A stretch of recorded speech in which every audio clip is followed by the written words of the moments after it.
Aujourd'hui, je te présente Hiroshima. Tristement célèbre pour avoir été victime de la première bombe nucléaire le 6 août 1945, Hiroshima reste un incontournable lors d'un voyage au Japon et propose encore aujourd'hui de nombreux points d'intérêt que je t'emmène découvrir. Allez, c'est parti. On commence tout de suite par son château, le Rijo, ou le château de la Carpe, considéré comme l'un des plus beaux du Japon, bien que détruit par la bombe atomique A. Il fut en effet reconstruit 13 ans après sa destruction sur base des plans initiaux, en utilisant des techniques traditionnelles, ce qui en fait un château quasi authentique.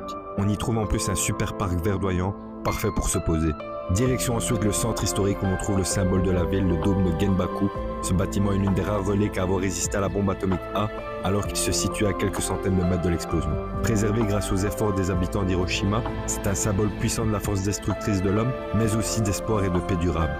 Tout autour du dôme, on trouve de très nombreux monuments, le parc du mémorial et le musée de la paix d'Hiroshima, tous créés en commémoration des nombreuses victimes de cette tragédie. Franchement, le musée il est très dur à vivre émotionnellement, mais il en vaut vraiment la peine. Enfin, direction